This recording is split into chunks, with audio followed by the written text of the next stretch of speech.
It's Buckcherry right here on your classic metal show. Wait a minute. What? That's Fuckcherry. Oh, that's true. Fuckcherry. It's Fuckcherry now, pal. Right. What do you think of that, Chris? What do you think about going out and just blatantly using the word fuck again and again and again? I mean, doesn't it lose its impact after a while? It's terrible. I've been saying this all week because I've had people asking me about this thing. It's so dumb that they did the whole record with the fucks and, everything's fuck. And I love it anyway. I just love it anyway. I don't care. But it is childish and, fuck my parents. Come on. Really? How old is Josh Todd? 50? Well, I don't think he's quite that old, but he's pushing 50. He's got to be in his 40s, doesn't he? I said he's pushing 50. Yeah. Does he really have to be singing songs about his parents? Well, again, to me personally, I just think that it's silly. I mean, and I'm going to go back to something that Blackie Lawless told me. I interviewed him one-on-one, up in the Odeon years ago. And we were talking about the word fuck in a song. Right. And he was explaining to me that if you overuse any term, whether it's fuck or nigger or anything, it loses its impact. Mm-hmm. But if it's strategically placed or used sparingly or used where you don't expect it, it has more of an impact and it's more shocking. Right. Yeah. But when you just repeat it over and over again and so on and so forth, it just becomes monotonous. I mean, it might be funny or different or cool or interesting the first time you heard it, but after that, then it's like, okay, I already heard that. Been there. Well, that's why when you're partying and whatever, and you're drinking a lot, that's why when people swear, it just doesn't impact at all. Sure. Because everybody swears when they're drunk.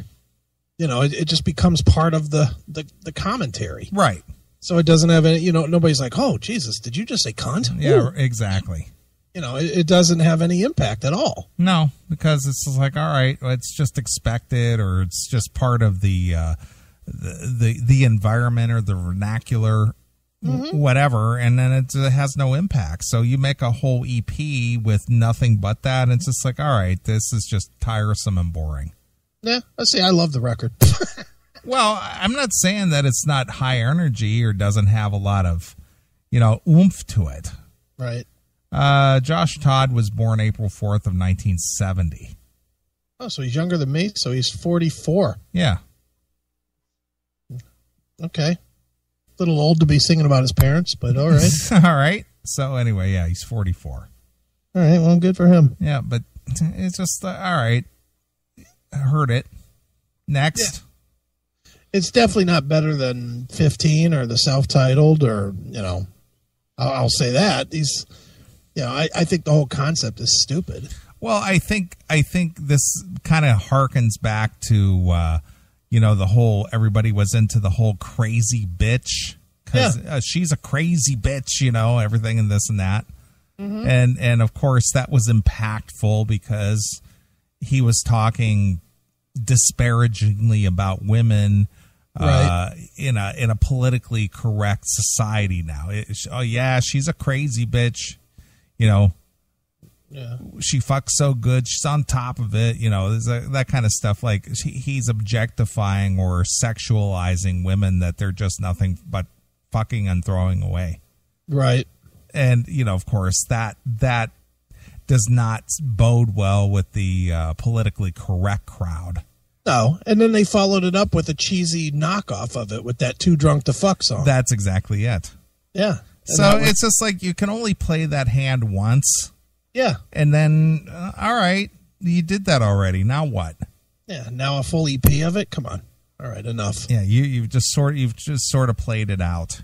Exactly. I mean, and granted, I liked that crazy bitch song. And here's the other thing about that, where girls, women are concerned. Mm-hmm. It's so funny that you as a male cannot say something like you're a crazy bitch to a chick's face without her getting so pissed off that she wants to punch you. Right, of course. But yet a lot of women loved that song and they would sing along with it and laugh and joke about it. Sure. But it was funny in the song, but if you actually said it aloud to them to their face, then it's not so funny. Oh, it's because they don't believe it's them. Oh, I see. I see. So when the girls are singing a song like Crazy Bitch, they're actually imagining somebody else that they know. Yeah, you're singing about somebody else. Oh, I get it. I see. Have you ever known any crazy bitches that knew they were crazy bitches? Yeah. No. Probably not. There's none. There's none. They all think that everybody else is fucked up. Right. No, and that's guys, that's other chicks, that's everybody. Mm-hmm. Everybody else is fucked up, not them. Mm-hmm. Always. Well, I don't want to say always, 99% of the time.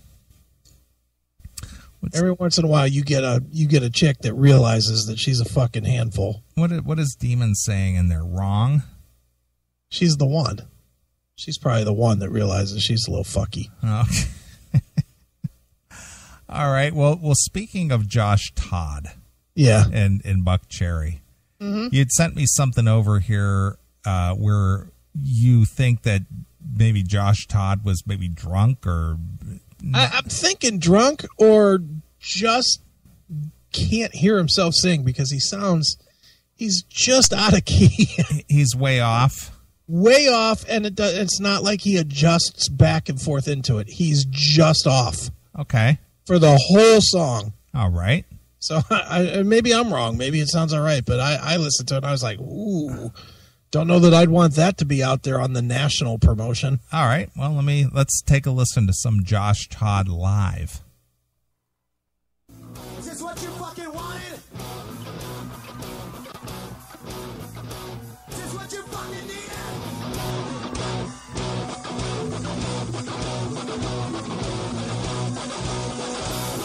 You're crazy, but I like the way you fuck me.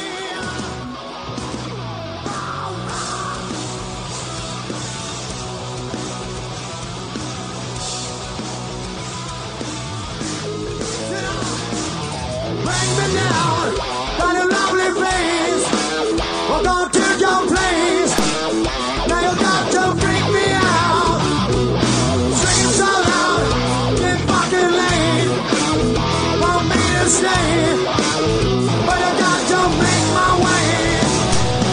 Hey, y'all crazy bitch, like your fuck so good on my top of it when I dream. Knowing you all night, she's all down my back, keep my right on. Y'all crazy bitch, but you fuck so good on my top of it. Not dream, knowing you all night. She's all down for back, keep her right on.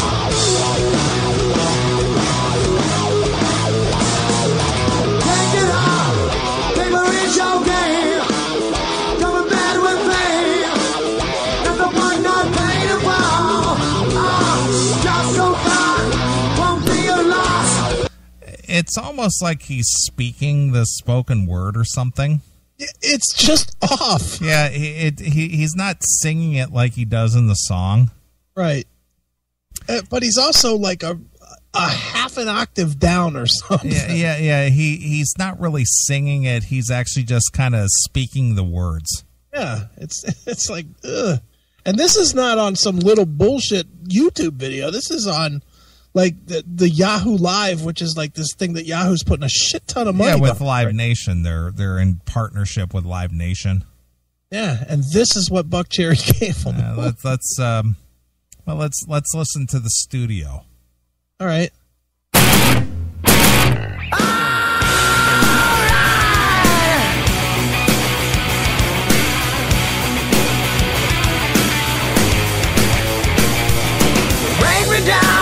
You got a lovely face. We're going to your place, and now you got to freak me out. Scream so loud, getting fucking laid. You want me to stay, but I got to make my way.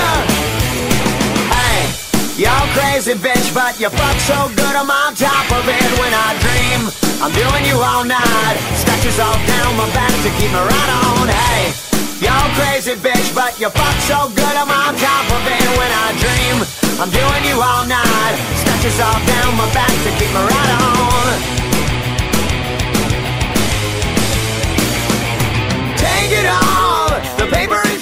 I think I know what it is. What?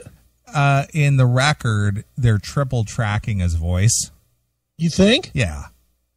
There's just a little bit of a delay in the triple track, so it sounds like a chorus.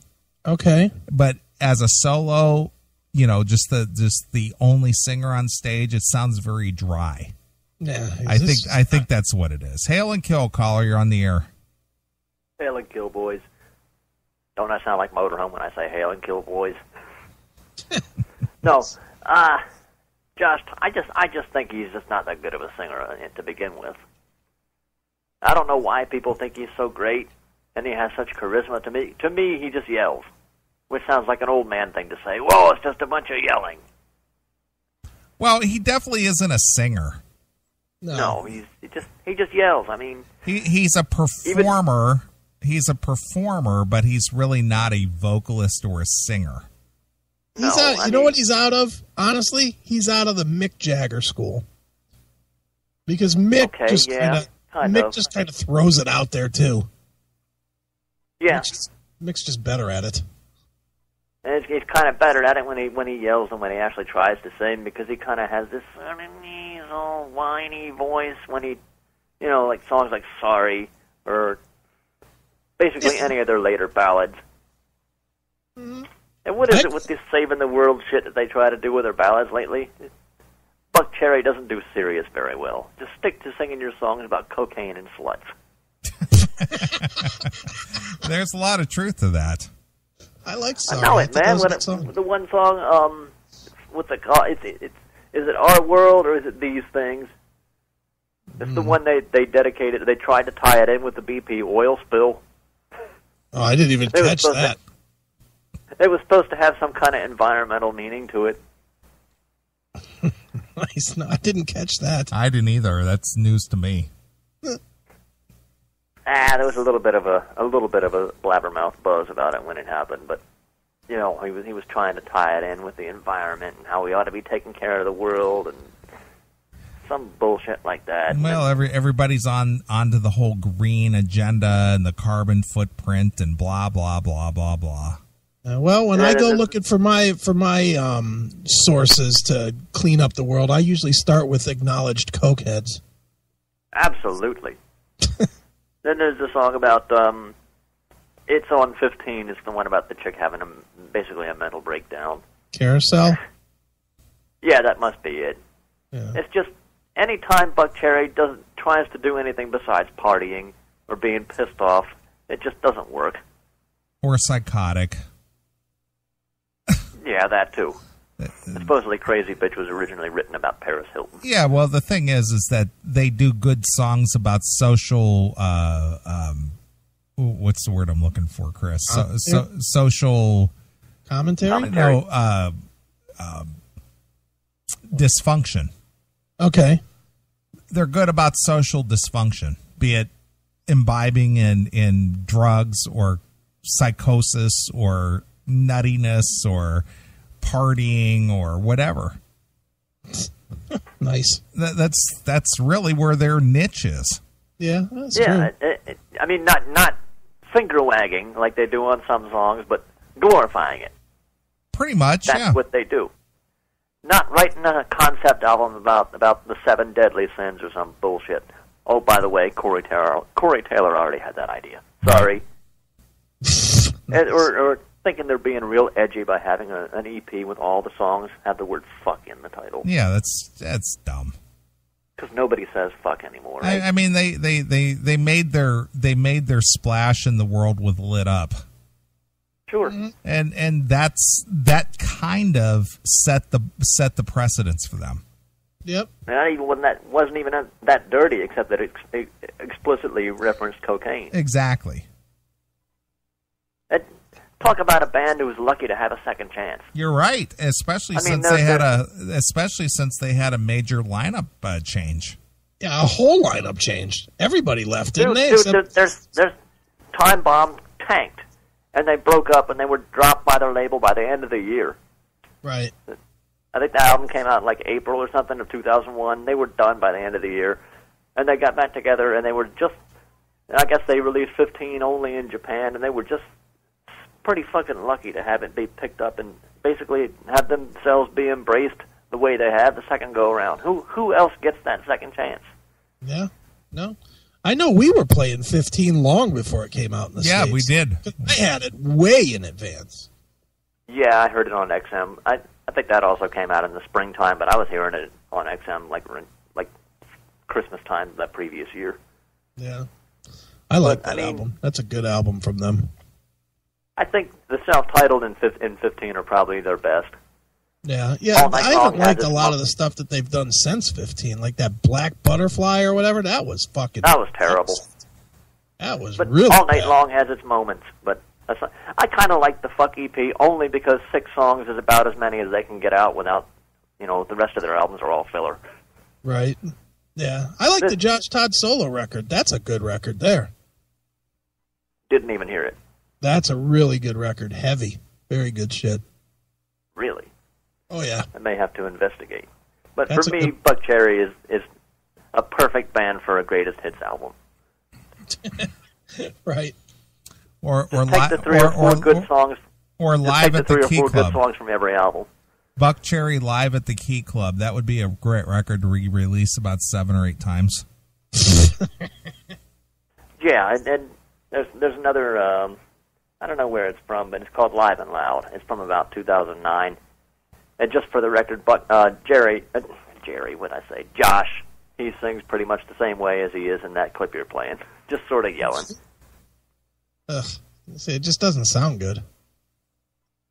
I don't know. They're just one of those bands that I want to like them, but I can't really fully embrace. I think it's one of those. I think it's one of those bands or one of those records that you play at a party, but under normal circumstances, it isn't something that you would listen to because you want to just kind of either mellow out or rock out. It's just sort of a party. It's a party record. It fits the mood for a party, but after the party, it's not something you would just like jam to in your car. It's background music, in other words. Yeah, more or less, yeah. Disagree fully, but okay. All right, that's you. I listen to it in the car all the time. Okay, good driving music then. Right. Roll so you can't hear the weird noise your engine's making. That's right. Or that bearing that's going bad in your front wheel. Exactly. Is that a new, all right, Halen. Is that a new kind of? Is that a new kind of instrument that they're implementing in the song, or is that the squeal of my dried out wheel bearing ready to come apart? That's my bearing theremin. You may want to get that looked at. Right. Hail and kill. Hail and kill. And let me play a little of this so Doghouse can hear this. How heavy this fucking Josh Todd was. The name of this was "You Made Me." Here it is. This is Broken. Maybe.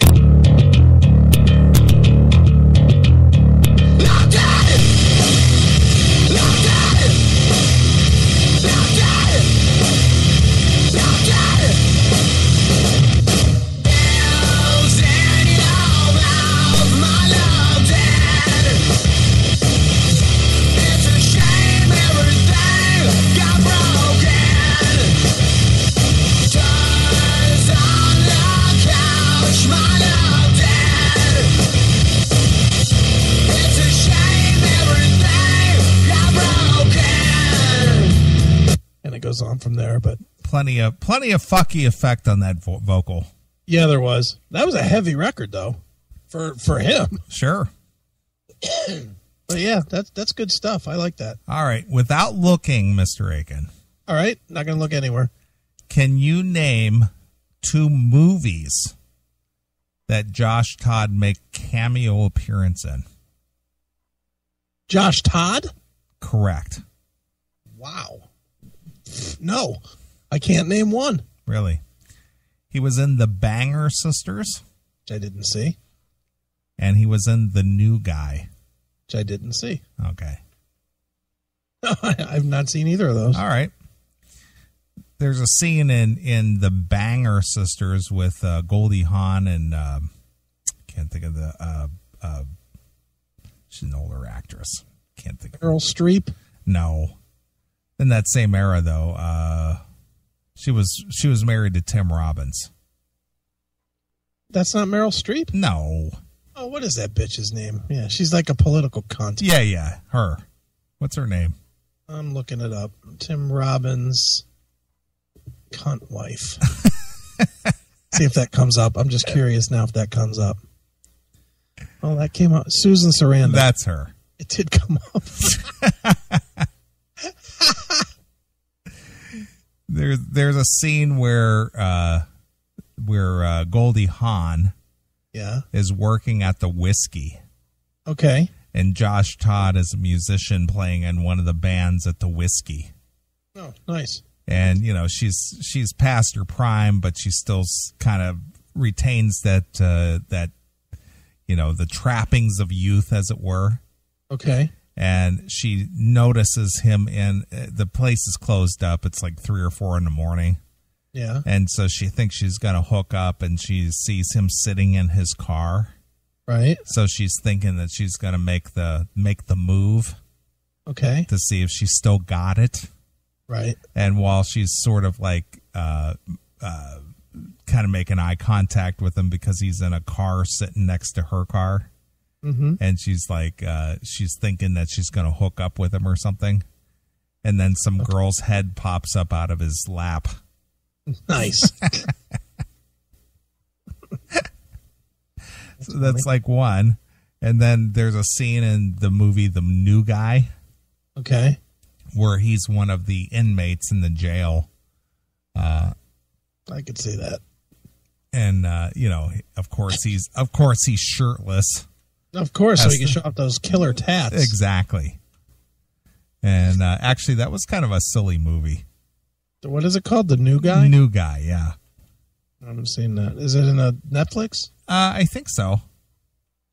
Well, I'll have to look. I just watched it a couple weeks ago. I've seen it a couple times before, but it's kind of funny. It came out in 2002. Okay. Yeah, I haven't seen it. Yeah.